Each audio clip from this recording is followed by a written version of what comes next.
Hey guys, welcome sa Janmim TV. Ngayong araw ay ituturo ko naman sa inyo kung paano mag-block ng isang Wi-Fi user sa inyong Converge Vida Fiber. Ito ay para sa mga subscriber na mayroong router na Converge Vida Fiber. Kaya simulan na natin guys, pero bago ang lahat, huwag niyong kalimutang mag-subscribe at mag-like at pindutin ang notification bell upang maging updated kayo sa susunod kong mga uploads na video.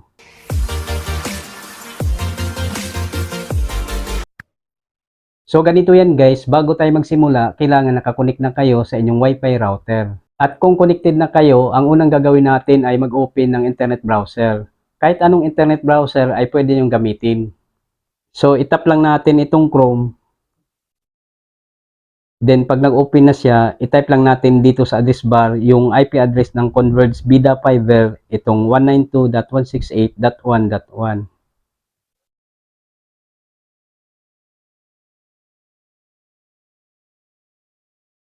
Then itap natin itong go. So ito yung lumalabas. Your connection is not private. Attackers might be trying to steal your information from 192.168.1.1. For example, password, messages, or credit cards. Pero okay lang yan guys at huwag kayong mag-alala dahil router lang ang bubuksan natin. Kaya itap lang natin itong advance na makikita natin dito sa baba.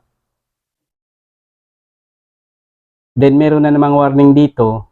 This server could not prove that it is 192.168.1.1. Its security certificate is not trusted by your device's operating system. This may be caused by a misconfiguration or an attacker intercepting your connection. Pero sabi ko nga kanina, router lang ang bubuksan natin. Kaya itap lang natin itong proceed to 192.168.1.1 unsafe. So ayan guys, ito na yung login interface ng router. At para makapasok tayo doon sa dashboard ng router, ay kailangan tayo mag-login doon sa kanyang full admin settings. Tandaan nyo guys, sa full admin settings tayo mag-login. So dito sa username, ang i-type natin ay admin.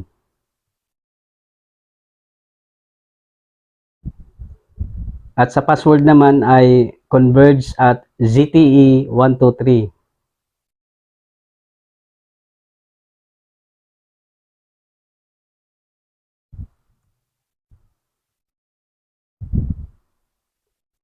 Then itap natin itong login. So ayan guys, ito na yung dashboard ng router. At para ma-block natin yung mga unauthorized na nakakonect sa ating Wi-Fi, ay pupunta lang tayo dito sa network.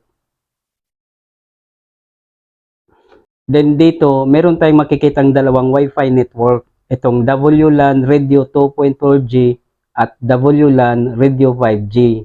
Unahin natin itong WLAN Radio 2.4G. Itap lang natin yan. Then itap natin itong access control list. Then dito sa mode, iset natin siya sa black.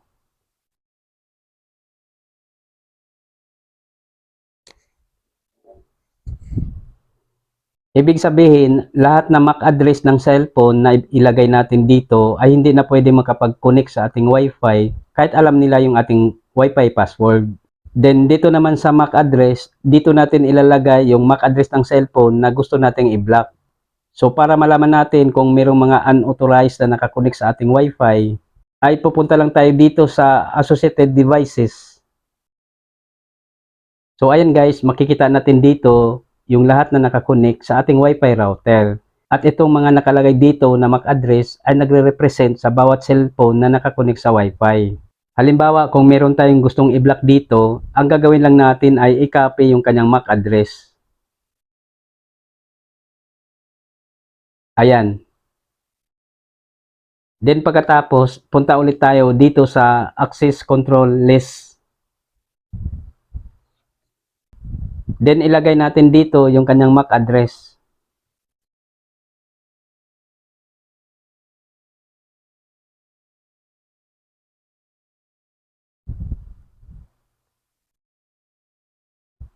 Then pagkatapos, itap natin itong add.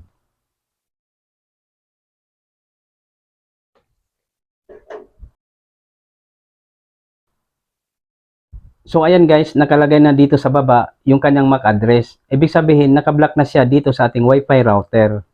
At para malaman natin kung nakablock na nga talaga, ay itry natin i-connect yung mismong cellphone doon sa ating Wi-Fi router. So dito guys, meron tayong dalawang Wi-Fi internet connection. Itong Janmim at Vida Fiber. At itry natin mag-connect dito sa Vida Fiber, na kung saan ay nakablock yung ating cellphone. I-tap lang natin yan. Then i-type natin yung kanyang Wi-Fi password.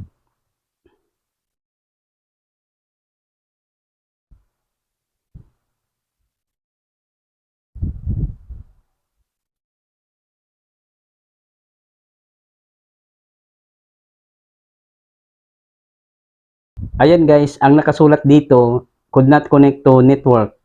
Ibig sabihin, nakablock yung ating cellphone dito sa Vida Fiber. I-tap lang natin okay. Next naman ay i-try natin mag-connect dito sa Janmim, na kung saan ay hindi nakablock yung ating cellphone. I-tap lang natin yan. Then i-type natin yung kanyang Wi-Fi password.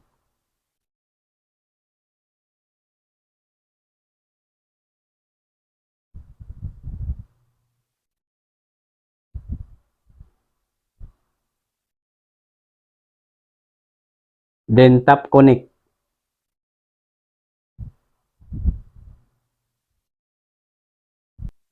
Ayan guys, mabilis lang tayong nakapag-connect dito dahil hindi nakablock yung ating cellphone. So ayan guys, ganyan lang kadali ang mag-block ng isang Wi-Fi user sa inyong Vida Fiber. Hanggang dito na lang muna at sana'y nakatulong sa inyo ang video na ito. Ako po si Rodolfo Membreve Jr. at huwag niyong kalimutang mag-subscribe at mag-like at pindutin ang notification bell upang maging updated kayo sa susunod kong mga uploads na video. Bye!